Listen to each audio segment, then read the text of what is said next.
my dear students, I welcome you all to Pradas Education. So this is your biology ma'am Dr. Garima Singh और हम क्या कर रहे हैं बच्चों, हम कर रहे हैं आपके बोर्ड एग्जाम की प्रिपरेशन।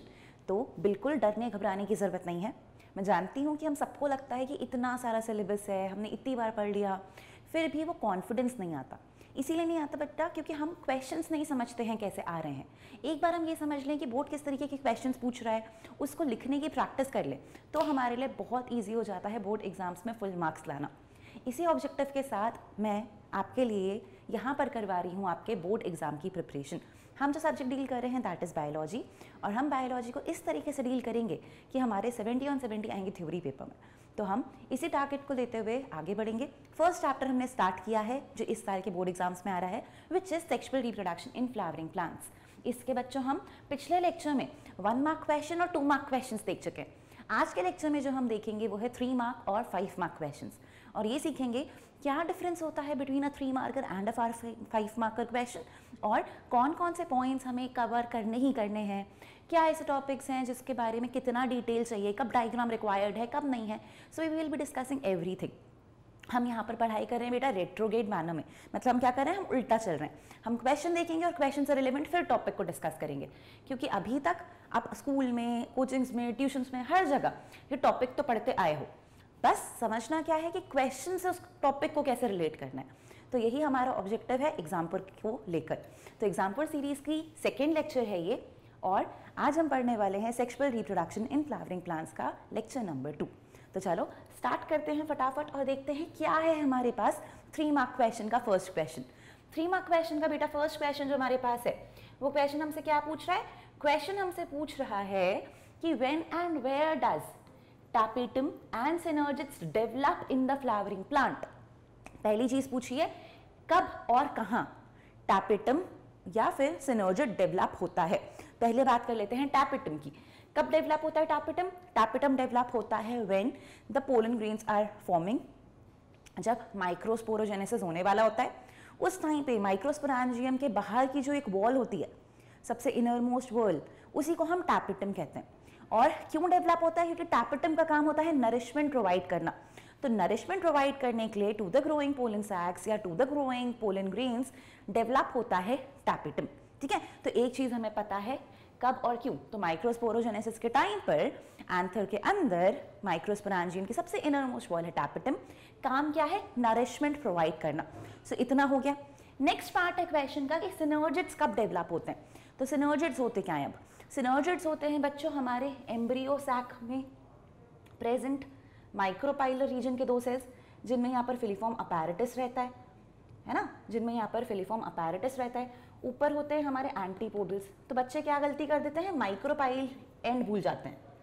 तो ये माइक्रोपाइलर एंड पे रहता है ऑफ द एम्ब्रियो सैक, और इसका काम होता है कि इसके अंदर ये जो सिनर्जिड्स प्रेजेंट है, थिकनिंग्स, ये मेक श्योर करें कि पोलन ट्यूब को एंटर होने का करेक्ट रास्ता मिले, ताकि पोलन ट्यूब से जो मेल गैमेट्स यहाँ पे आने वाले हैं वो एग सेल तक पहुँच पाएँ और फ्यूजन या फर्टिलाइजेशन में असिस्ट कर सकें। तो ये कब बना? ये बना during the formation of embryo sac. Embryo sac का एक सेल है, तो embryo sac is a 7 celled 8 nucleate condition. उसमें से जो आपके 2 सेल्स हैं वही हैं बच्चा ये सिनर्जिड्स। ठीक है, उसमें से 2 सेल्स हैं हमारे ये सिनर्जिड्स। अब इनका फंक्शन भी हमने देख लिया है, तो चलो फटाफट देखते हैं कि आंसर क्या कह रहा है। आंसर कह रहा है बच्चा कि टैपेटम माइक्रोस्पोरोजेनेसिस का टाइम पे बनता है, माइक्रोस्पोरेंजियम के अंदर नरिशमेंट प्रोवाइड करने का काम करता है to the developing pollen grain. बिल्कुल सही है। हम सिनर्जिड्स का बनते हैं मेगास्पोरोजेनेसिस के टाइम पे, मतलब मेगास्पोरेंजियम यानी ओव्यूल के अंदर, और बनाते हैं फिलीफॉर्म अपैरेटस जो पोलन ट्यूब की एंट्री को गाइड करते हैं। तो ये चीज़ भी अब हमें पता है। ठीक है, तो मेगास्पोरोजेनेसिस के टाइम पे बना है, इसके पास स्पेशल थिकनिंग्स है, माइक्रोपाइलर एंड पे प्रेजेंट होता है, इंपॉर्टेंट रोल है इन गाइडिंग द पोलन ट्यूब। तो 2 पार्ट्स थे क्वेश्चन के, फंक्शन लिखना था, कब और कहाँ बनता है लिखना था। हर चीज़ को लिखने के बेटा स्पेसिफिक मार्क्स हैं। तो देखो 3 चीज़ें पूछी हैं हर एक क्वेश्चन में, आधा आधा नंबर हर चीज़ का है। कोई भी एक चीज़ आप स्किप आउट करते हो तो आपका आधा नंबर स्ट्रेट अवे कटेगा ही कटेगा। तो इस चीज़ का हमें बहुत ध्यान देना होगा। चलो नेक्स्ट क्वेश्चन देखते हैं। नेक्स्ट क्वेश्चन पूछ रहा है where are the following structures present in a male gametophyte of an angiosperm. कि ये स्ट्रक्चर्स कहाँ पर प्रेजेंट होते हैं। हर स्ट्रक्चर का फंक्शन लिखने को बोला है, ठीक है, हर स्ट्रक्चर का फंक्शन लिखने को बोला है। किस में होता है? मेल गेमेटोफाइट में। तो फटाफट से ध्यान में आ जाना चाहिए कि मेल गेमेटोफाइट यानी कि पोलन ग्रेन। तो बिना कुछ ज़्यादा करे अपने माइंड में हमने पोलन ग्रेन का डायग्राम रख लेना है। अब हमें क्या पूछा है? जर्म पोर, तो ये रहा जर्म पोर। फिर हमसे पूछा है स्पोरोपोलिन, मतलब भाई एग्जाइम की भी बात हो रही है। और फिर पूछा है जेनरेटिव सेल, तो यहाँ पर हमारे पास एक जनरेटिव सेल है, हम उसकी बात कर रहे हैं। तो ये कुछ स्ट्रक्चर्स हैं जिन पे हम डिस्कस करने वाले हैं, किस किस का पूछ रखा है। सबसे पहले बात कर लेते हैं जर्म पोर की। तो जर्म पोर प्रेजेंट होता है ऑन द एग्जाइम, जहाँ पर स्पोरोपोलिन एब्सेंट है।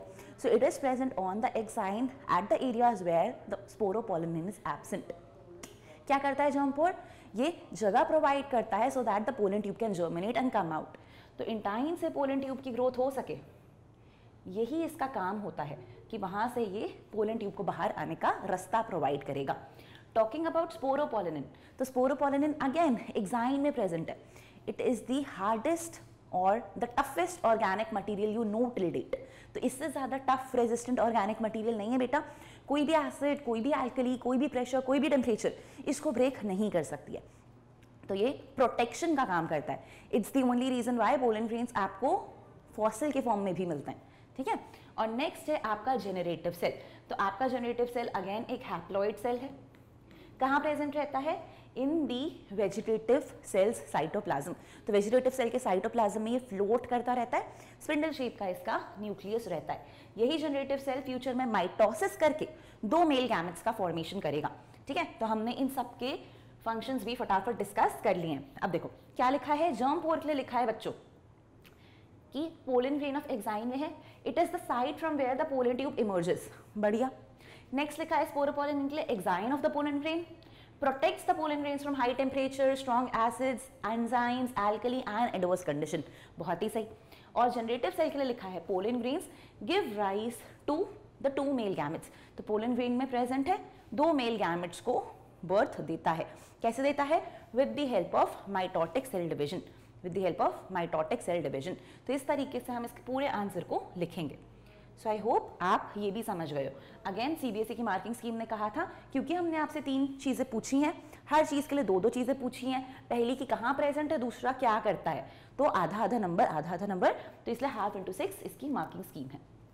चलो नेक्स्ट क्वेश्चन देखते हैं। Pollen plants are playing a very important role in promoting plant breeding programme the world over.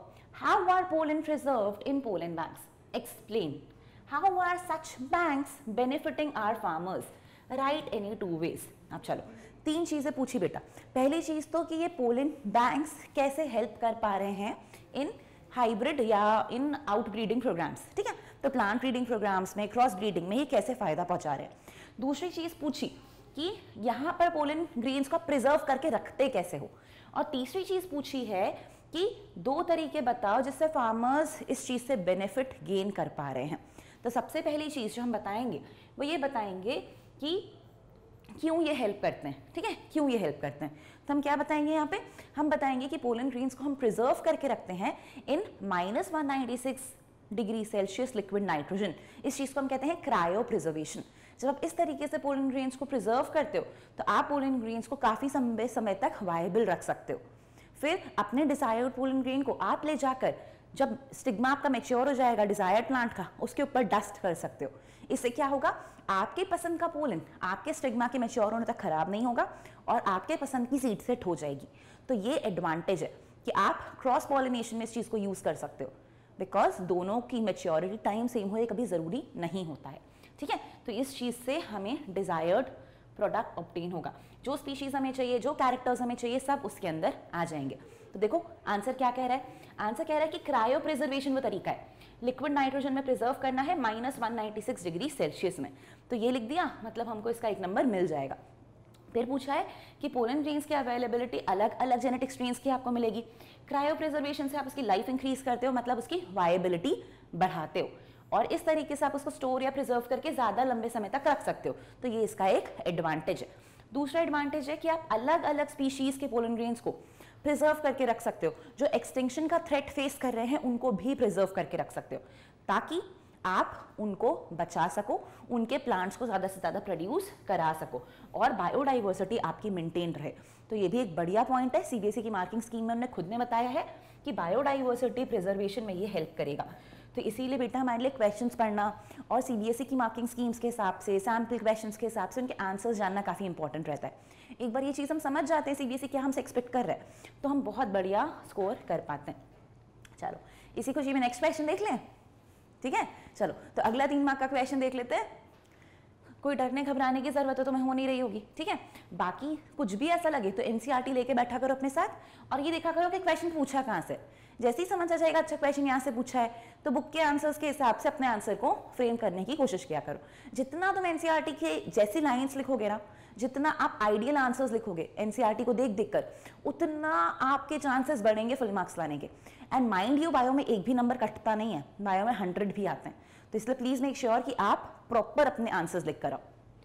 चलो फोर्थ क्वेश्चन देखते हैं। Do all the pollen grains remain viable for the same length of time? अब ये तो book में दिया है। Support your answer with 2 suitable examples.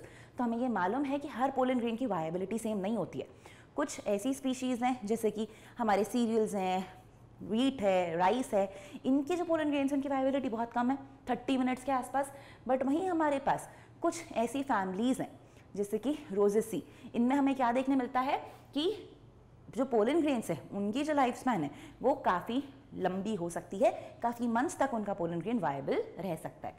Next पूछा है बेटा पोलन ग्रेन्स को कैसे स्टोर करके रखेंगे पोलन बैंक में, पर्पस बताओ कि क्यों स्टोर करना है। अगेन देखो सैम्पल पेपर में भी आया था और दिल्ली के एग्जाम्स में भी आ चुका है, सेट 1, सेट 2, सेट 3 तीनों में आया था, प्लस कंपार्टमेंट एग्जाम में भी आया है।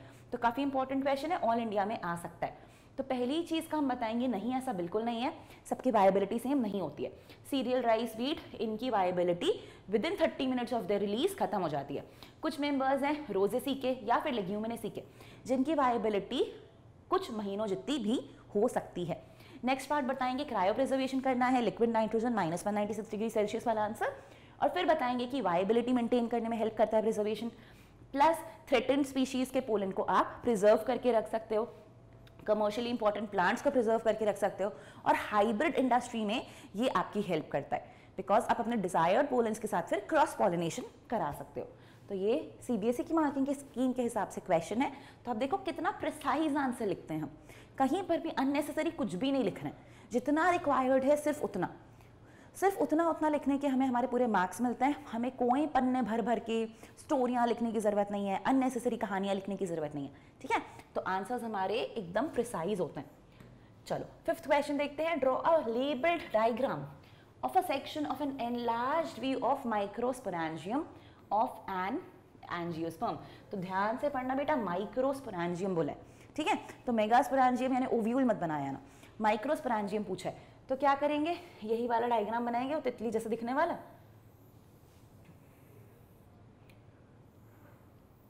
ठीक है। तो इस तरीके से डायग्राम बना देंगे। यहाँ पर बनाएंगे 4 गोले और इन 4 गोलों के बाहर हमें क्या बनानी है, 4 लेयर्स बनानी है। तो सबसे बाहर बना देना बेटा एपिडर्मिस,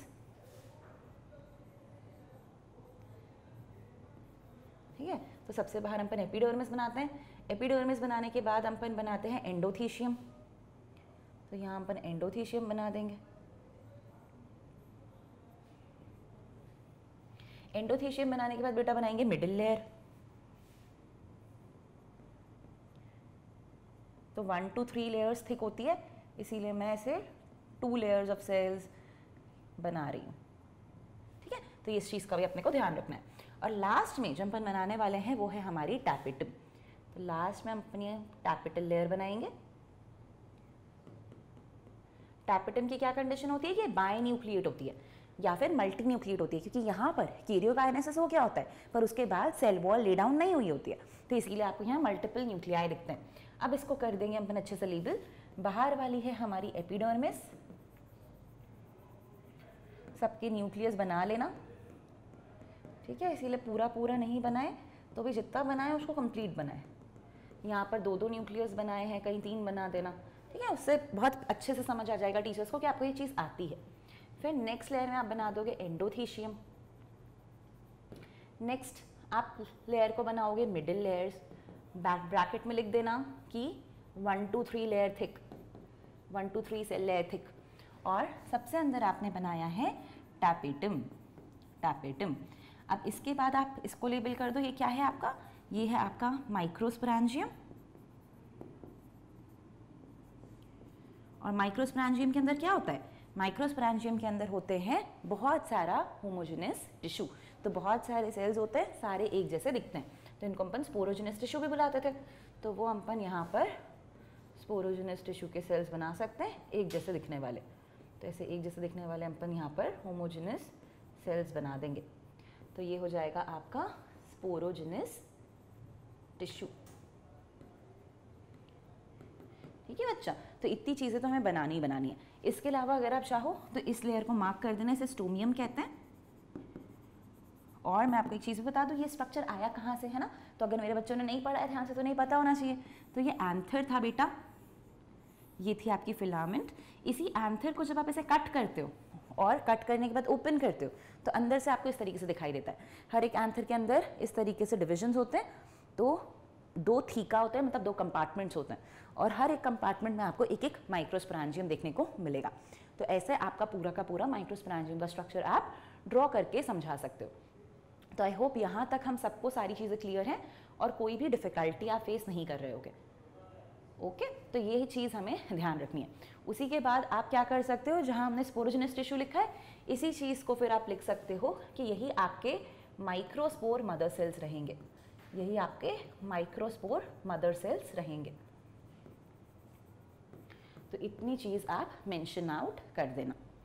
अब चलो अब देखते हैं नेक्स्ट क्वेश्चन क्या था। नेक्स्ट क्वेश्चन था name the cells and the event they undergo to produce pollen grains. Very nice question. अभी हमने बात करी कि इनका नाम है माइक्रोस्पोर मदर सेल।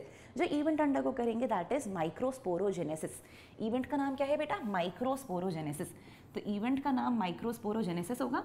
माइक्रोस्पोरोजेनेसिस में होता क्या है मैम, माइक्रोस्पोरोजेनेसिस में जो चीज़ होती है बेटा वो होती है मियोसिस, यानी मियोटिक सेल डिवीजन। तो ये अंडरगो करेंगे मियोसिस। कौन है ये है microspore mother sales, microspore mother sales. तो माइक्रोस्पोर मदर सेल्स कैसे थे, डिप्लॉइड सेल्स थे, मतलब 2n कंडीशन में थे। इनने जब मियोसिस अंडरगो किया यानी माइक्रोस्पोरोजेनेसिस किया तो आपके पास क्या बनेंगे, आपके पास बनेंगे माइक्रोस्पोर टेट्राड, आपके पास बनेंगे माइक्रोस्पोर टेट्राड। ये माइक्रोस्पोर टेट्राड एक दूसरे से जुड़े हुए होते हैं और बाद में जब मेच्योर हो जाता है आपका एंथर, डिहाइड्रेट हो रहा होता है, उस टाइम पे जब वो रप्चर होने वाला होता है तब ये सब एक दूसरे से दूर होते हैं और अपने आप को प्रॉपर पोलन ग्रेन्स में कन्वर्ट करते हैं। तो हर एक माइक्रोस्पोर टेट्राड अपने आप को बेटा पोलन ग्रेन में कन्वर्ट करने की एबिलिटी रखता है। ठीक है, अपने आप को पोलन ग्रेन में कन्वर्ट करने की एबिलिटी रखता है।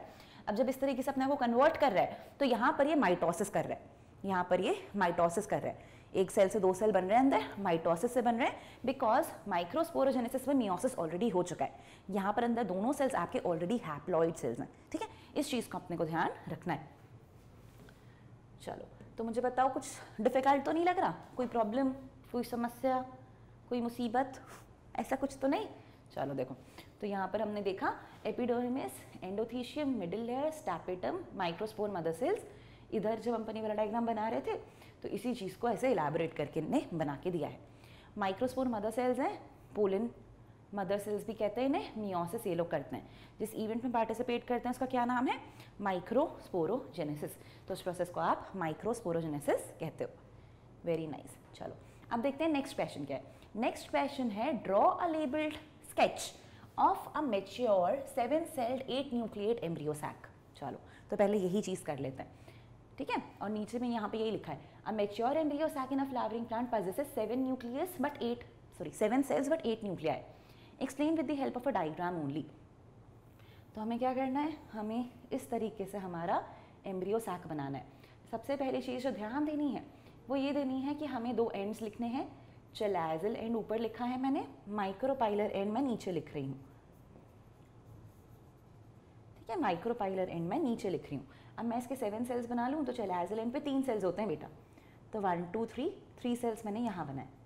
इन सेल्स का क्या नाम होता है, इनका नाम होता है एंटीपोडल, इनका नाम होता है एंटीपोडल्स। तो मैंने यहाँ 3 सेल्स बनाए, नाम दिया एंटीपोडल्स। इसके बाद मैं बना रही हूँ नीचे वाले सेल्स। यहाँ पर माइक्रोपाइलर एंड पे फिर 3 सेल्स होंगे, यहाँ पर फिर 3 सेल्स होंगे। तो ये जो मेरे 3 सेल्स हैं, ये तीनों सेल्स साथ में मिलाकर कहते हैं एग अपैरेटस, साथ में मिलाकर हम इन्हें एग अपैरेटस कहते हैं। इसमें से ये जो नीचे वाले 2 हैं, इनको हम बुलाते हैं बेटा सिनर्जिड, सिनर्जिड्स। तो 2 सिनर्जिड्स होते हैं, 1 और 2। सिनर्जिड्स में जो थिकनिंग्स होती हैं, इनको अपन कहते हैं फिलीफॉर्म अपैरेटस। ये वही है जो गाइड करने का काम करता था, है ना। और ये वाला जो सेल है, ये है आपका एक्सेल, ये है आपका एक्सेल। तो एक्सेल भी हैप्लॉइड है, सिनर्जिड्स भी हैप्लॉइड हैं, एंटीपोडल्स भी आपके हैप्लॉइड सेल्स हैं। अब इसके बाद ये जो बीच में बचा है, बीच में बचा है, ये जो बीच में बचा हुआ हिस्सा है, ये पूरा एक सेल रहता है, ये पूरा एक ही सेल रहता है। ये जो एक सिंगल सेल बीच में है, इस सेल को बेटा अपन बुलाते हैं सेंट्रल सेल। क्या बुलाते हैं? Central cell. तो ये आपका सेंट्रल सेल है, ये भी हैप्लॉइड सेल है, और इसके अंदर के जो 2 न्यूक्लियाई हैं, इनको हम कहते हैं पोलर न्यूक्लियाई। क्योंकि ये 2 हैं, इसीलिए यहाँ पर n+n कंडीशन है, n+n कंडीशन है। तो इस तरीके से आप इसको ड्रॉ करके, लेबल करके एक्सप्लेन करोगे। सेल्स को काउंट करवा देते हैं, 1 2 3 सेल्स ये हो गए, 4 5 6 और 7 सेल्स दिख रहे हैं, और 1 2 3 4 5 6 7 और 8 दिख रहे हैं न्यूक्लियाई। तो एक सिंपल डायग्राम के हिसाब से हमने पूरे क्वेश्चन को आंसर कर दिया है। देखो यहाँ पर नेक्स्ट पार्ट में पूछा है, which one of the cells in the embryo sac produce endosperm after double fertilisation. तो अब ये फटाफट से याद करते हैं अपन। तो देखो फिर से बना देती हूँ। यहाँ पर देखो होता क्या, ये हमारे सिनर्जिड्स थे, ये हमारा एक्सेल था, ये हमारे एंटीपोडल्स थे बच्चों। यहाँ पर बीच में प्रेजेंट है हमारे लिए क्या, सेंट्रल सेल, है ना। ये हैं 2 सेकेंडरी न्यूक्लियाई यानी पोलर न्यूक्लियाई। अब आप याद करो तो 2 मेल गैमेट्स होते हैं, ठीक है, 2 मेल गैमेट्स होते हैं। कैसे बनते हैं? जनरेटिव सेल में माइटोसिस होने के बाद 2 मेल गैमेट्स बनते हैं। पोलन ट्यूब की हेल्प से दोनों मेल गैमेट्स अंदर एंट्री लेंगे। तो दोनों मेल गैमेट्स जैसे ही अंदर एंटर होते हैं ना, एक मेल गैमेट जाकर इसके साथ फ्यूज करता है, दूसरा मेल गैमेट जाकर इनके साथ फ्यूज करता है। तो जो फर्स्ट मेल गैमेट इसके साथ फ्यूज कर रहा है, वो फ्यूजन के बाद आपके लिए जाइगोट बनाएगा। क्या बनाएगा वो फ्यूजन के बाद आपके लिए? जाइगोट। और जाइगोट क्योंकि 2 हैप्लॉइड न्यूक्लियस के फ्यूजन से बना है, तो जाइगोट हो जाएगा आपका एक डिप्लॉइड स्ट्रक्चर। जाइगोट हो जाएगा आपका एक diploid structure. On the other hand ये वाला मेल गैमेट जब इन दोनों के साथ फ्यूज करेगा, तो आप देखोगे 3 न्यूक्लियाई आपस में फ्यूज हो रहे हैं, 3 न्यूक्लियाई आपस में फ्यूज हो रहे हैं। तो इस चीज़ को अपन कहेंगे बेटा ट्रिपल फ्यूजन। और जो स्ट्रक्चर बनेगा वो स्ट्रक्चर बनेगा एक ट्रिप्लॉइड स्ट्रक्चर, मतलब उसमें 3 सेट्स ऑफ क्रोमोसोम्स रहेंगे। ये जो ट्रिप्लॉइड स्ट्रक्चर यहाँ पे बनेगा, जो फर्स्ट सेल यहाँ पे बनेगा, उसे आप कहोगे प्राइमरी एंडोस्पर्म सेल। इस न्यूक्लियस को आप बुलाओगे प्राइमरी एंडोस्पर्म न्यूक्लियाई। और यही प्राइमरी एंडोस्पर्म सेल बाद में डिवाइड कर करके आपके लिए पूरा एंडोस्पर्म बनाने वाला है, पूरा एंडोस्पर्म बनाने वाला है। तो यहाँ क्या पूछा है आपसे कि कौन से सेल्स हैं? तो ये हैं आपके सेंट्रल सेल्स। जो न्यूक्लियाई पार्टिसिपेट कर रहे हैं वो आपके सेकेंडरी न्यूक्लियाई यानी कि आपके पोलर न्यूक्लियाई। ठीक है, इस तरीके से आपको इस क्वेश्चन को आंसर करना रहेगा। So I hope everything is clear to everyone now. Okay, देखो सेंट्रल सेल लिखने का आधा नंबर मिलने वाला है। चलो अब मूव ऑन करते हैं 7th क्वेश्चन पे। 7th क्वेश्चन पूछ रहा है बच्चा हमसे, name the organic material exine of the pollen grain is made up of, the pollen grain is made up of. How is this material advantageous to the pollen grains? इतनी देर से हम इसी पर डिस्कशन कर रहे हैं, so you guys by now already know कि ये जो मटीरियल है ये है स्पोरोपोलिन। ठीक है, so the exine is made up of sporopollen which is the hardest toughest organic material known. It can withstand high temperatures, strong acids, alkalis and no enzymes on biosphere can degrade it till date। ठीक है, तो ये चीज़ इसीलिए advantageous है क्योंकि pollen grains को protect करके रखने का काम करता है। इसी कारण पोलन ग्रेन्स फॉसिलाइज्ड फॉर्म में भी मिल रहे हैं। चलो नेक्स्ट है, still it is observed that it does not form a continuous layer. तो ये अभी भी कंटिन्यूस लेयर नहीं बनाता। जहाँ जहाँ पे ये एब्सेंट है वहीं से पोलन ट्यूब जर्मिनेट होकर बाहर आ सकती है, उन जगहों को हम जर्म पोर कहते हैं। How are pollen banks useful? Hybrid viability बढ़ाना, बायोडाइवर्सिटी मेंटेन करके रखना, ठीक है, सब में आपके पोलन रैंक्स आपके लिए इम्पॉर्टेंट है। तो स्पोरोपोलिन ये काम करता है, जर्म पोर पापा helps in storing the pollen grains for crop breeding programmes, ठीक है। तो ऐसे हमें आंसर्स देने हैं।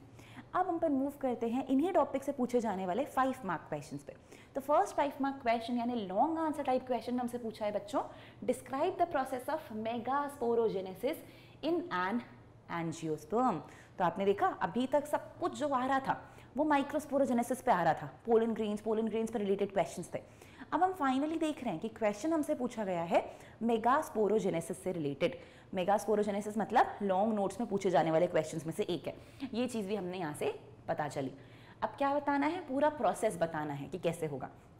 अब पूरा प्रोसेस बताना है तो कहाँ से शुरुआत करें, कहानी शुरू करनी पड़ेगी मेगास्पोरेंजियम से यानी ओव्यूल से।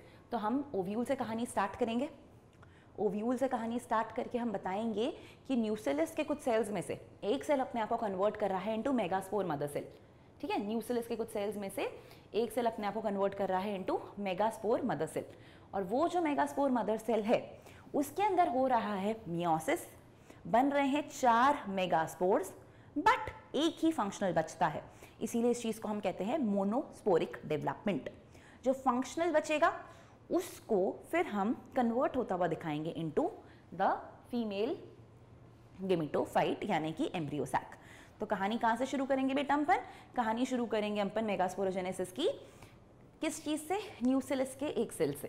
तो हम सबसे पहले ये बताएंगे कि we have the megasporangium which is the ovule, it has got a central part which has got so many homogeneous cells.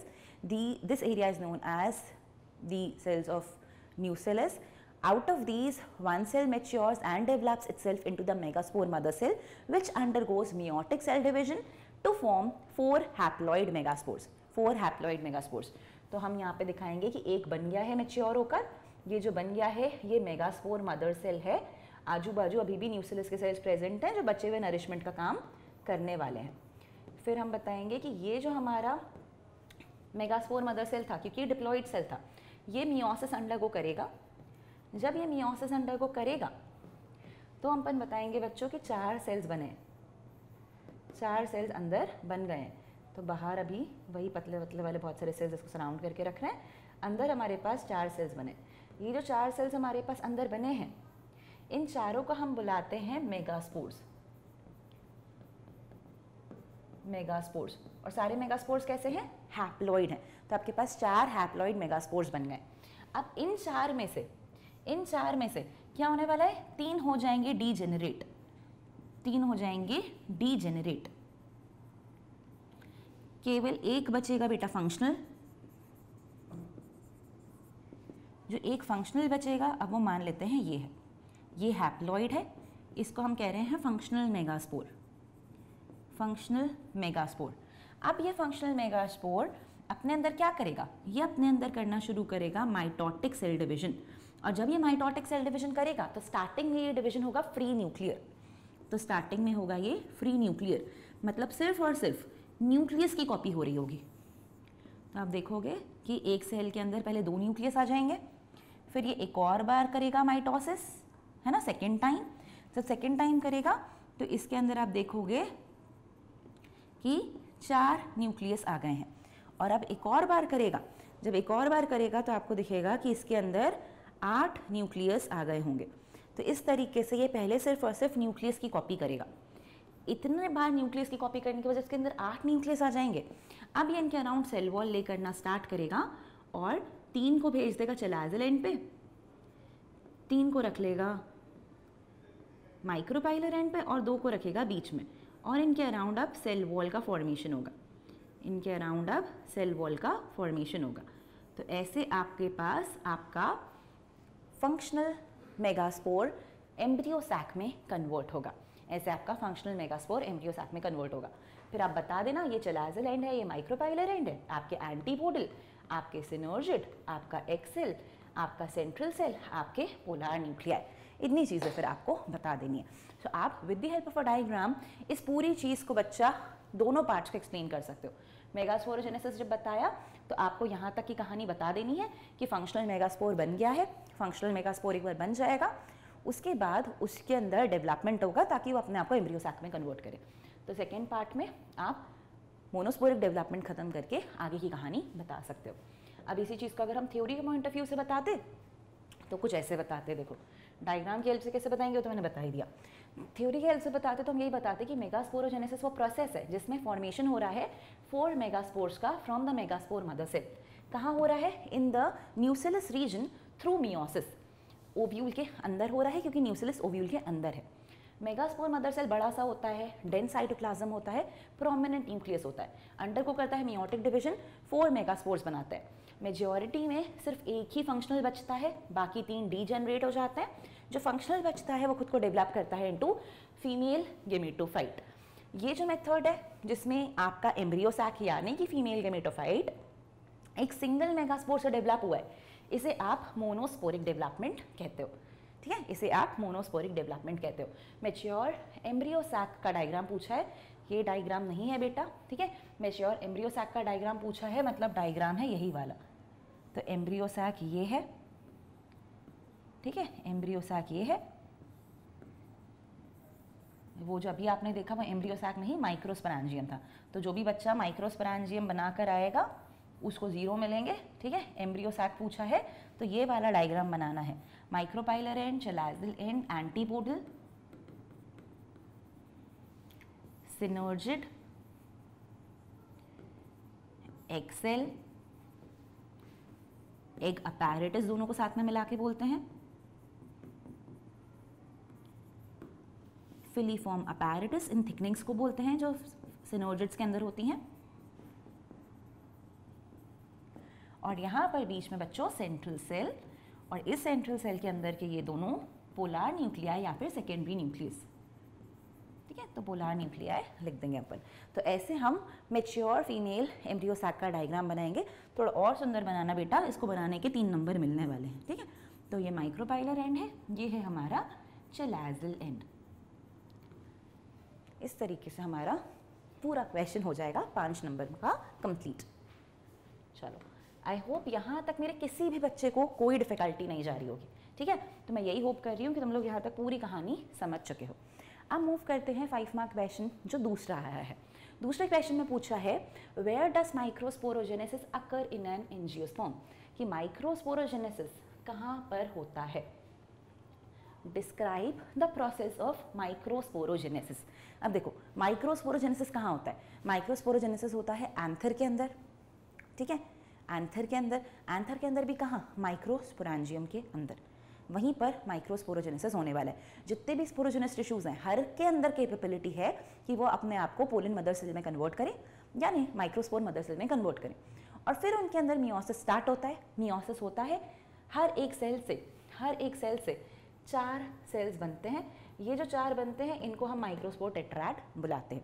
इसी प्रोसेस को हम कहते हैं माइक्रोस्पोरोजेनेसिस। माइक्रोस्पोर टेट्राड आपके हैप्लॉइड रहते हैं। बनते किससे हैं? माइक्रोस्पोर मदर सेल से या फिर पोलन मदर सेल से।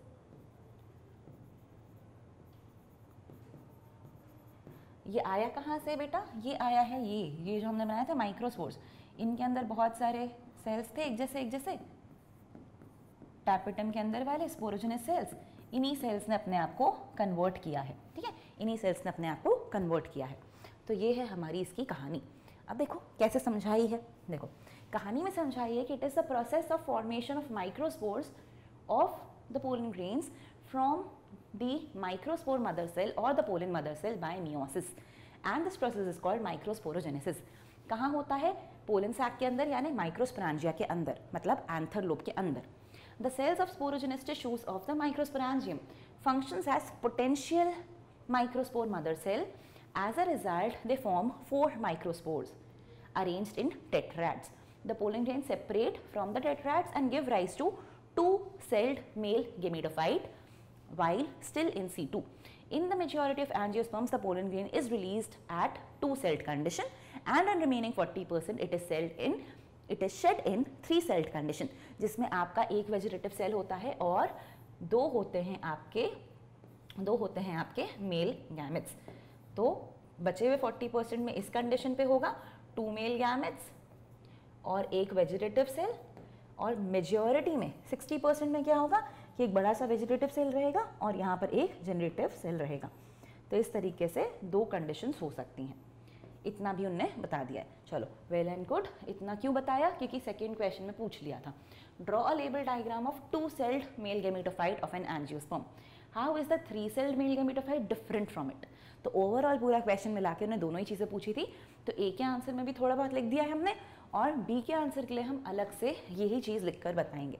ठीक है, तो structure of a 2-celled male gametophyte पूछा है, तो क्या करना है, स्ट्रक्चर ड्रॉ करना है बेटू, ऐसे बनाना, इसको ऐसे कवर कर देना, इनको यहाँ पर खाली ओपनिंग्स छोड़ देना। ध्यान रखना कि ये जो ओपनिंग्स छोड़ो ये ज़्यादा नहीं होनी चाहिए, ठीक है, मैक्सिमम 3 ओपनिंग्स ही छोड़नी है, इस बात का ध्यान रखना। फिर यहाँ पर एक वेजिटेटिव सेल का बड़ा सा न्यूक्लियस बना दो, डेंसी साइटोप्लाज्म बना दो, ऐसे ऐसे ऐसे ऐसे, इसी के अंदर एक ऐसा चपटा सा सेल बना के उसका ऐसा स्पिंडल शेप का न्यूक्लियस बना दो। तो इसके अंदर फ्लोट करता रहता है, ये है आपका जेनरेटिव सेल, ये है बच्चा आपका वेजिटेटिव सेल बड़ा वाला, ये है आपकी इंटाइन, इंटाइन के ब्रैकेट में लिख देना सेल्यूलोज एंड पेक्टिन, और ये है आपकी एक्साइन जिसके ब्रैकेट में आप लिख दोगे स्पोरोपोलिनिन। फिर क्या लिखेंगे, यहां पर मेंशन करेंगे इसको जर्म पोर,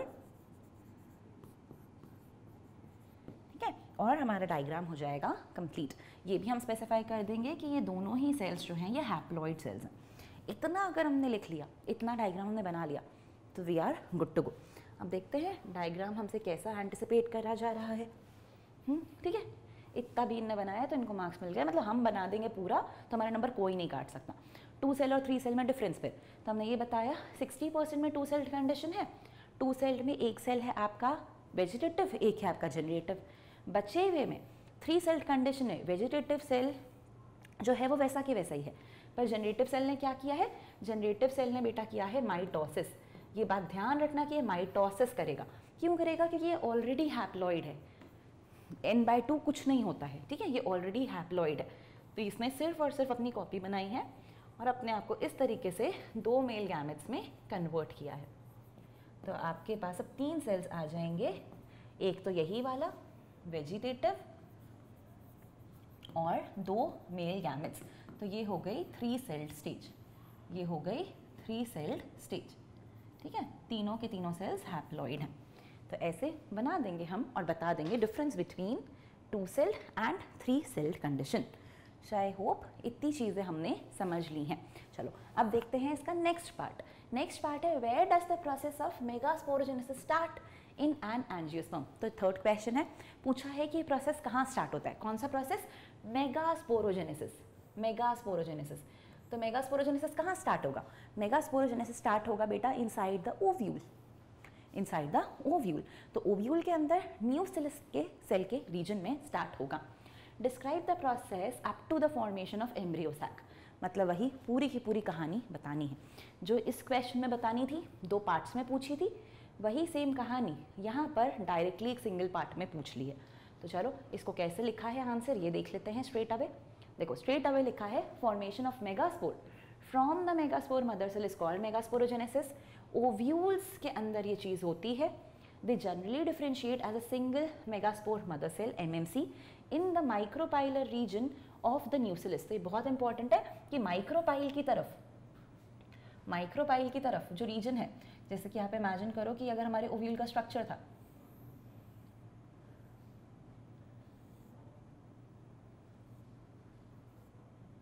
तो ये हमारे इंटेग्यूमेंट्स है, जहाँ पर इंटेग्यूमेंट एब्सेंट होता है वो हमारा माइक्रोपाइलर रीजन होता है। ये हमारे न्यूसिलस के सेल्स हैं।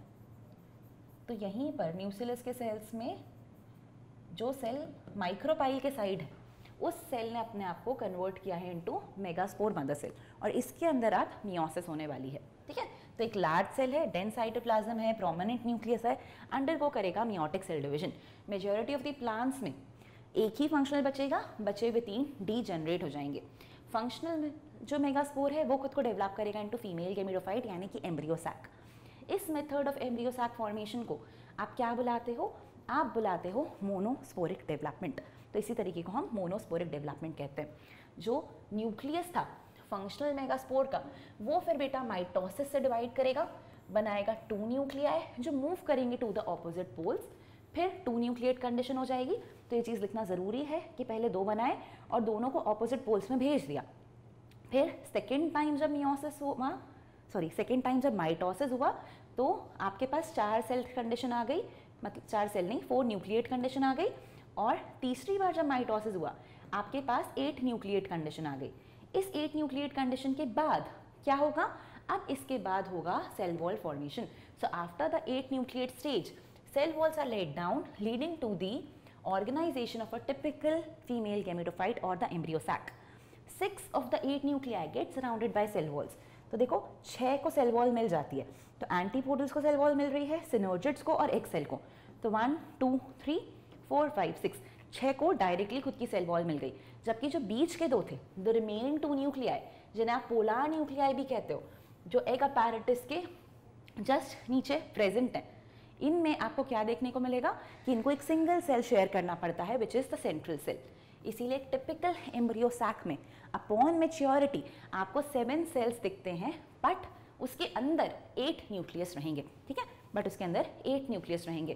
तो आई होप कि लिखना होगा तो कैसे लिखेंगे ये समझ आ गया है, और डायग्रामेटिकली एक्सप्लेन करना है तो कैसे करोगे ये भी आ गया है। यहाँ पर डायग्रामेटिकली एक्सप्लेन करने नहीं बोला था, इसीलिए हमने थ्योरी से ज़्यादा एक्सप्लेन किया है। जहाँ पर इन्हें कहा है डायग्रामेटिकली एक्सप्लेन कर दो, वहाँ आप डायरेक्ट डायग्राम से एक्सप्लेन कर सकते हो। प्लस मैं आपको ये भी बता दूं कि अगर आप डायग्रामेटिकली एक्सप्लेन कर रहे हो और थ्योरी शॉर्ट में लिख रहे हो तो भी बेटा आपको फुल मार्क्स मिलेंगे। ठीक है, तो ऐसा बिल्कुल नहीं है कि आपने डायग्राम बनाया था और थ्योरेटिकली थोड़ा सा एक्सप्लेन किया था आपको मार्क्स नहीं मिलेंगे, तब भी आपको मार्क्स मिलेंगे ही मिलेंगे। बट आपको फिर डायग्राम में हर चीज़ प्रॉपरली मेंशन करनी पड़ेगी कि ये 2 न्यूक्लिएट कंडीशन है, ये 4 न्यूक्लिएट कंडीशन है, ये 8 न्यूक्लिएट कंडीशन है, माइटोसिस 1 हुआ है, सेकेंड टाइम पर माइटोसिस हुआ है। तो हर चीज़ फिर यहाँ पर लेबलिंग में जाएगी। इतनी बातों को ध्यान रखना। ठीक है, so I hope you have understood all the questions which have been coming from these topics. तो अभी हमने जिन टॉपिक्स को कवर किया है that is structure of a flower, और हमने कवर किया है हमारे पोलन ग्रेन और फीमेल गेमेटोफाइट्स को। अब नेक्स्ट क्लास में हम कवर करेंगे पॉलिनेशन और फर्टिलाइजेशन को। तो 1 mark question, 2 mark question, 3 mark and 5 mark question. I hope इनके बेसिस पे आपका पूरा टॉपिक अच्छे से प्रिपेयर्ड है। तो अच्छे से बुक की थरो रीडिंग करो, क्वेश्चंस के हिसाब से अपने आंसर्स लिखो and you are good to go. तो डायग्राम की प्रैक्टिस करना, डायग्राम की लेबलिंग्स बहुत ध्यान से करनी है, इस चीज़ को बहुत प्रॉपरली पढ़ना। चलो नेक्स्ट क्लास में मिलेंगे, स्टार्ट करेंगे हमारा नेक्स्ट टॉपिक और देखेंगे उसके questions. Till then, do not forget to like, share and subscribe to our channel. Let your friends know, let your classmates know, so that every one of us can be benefited. Take care everyone. Thank you.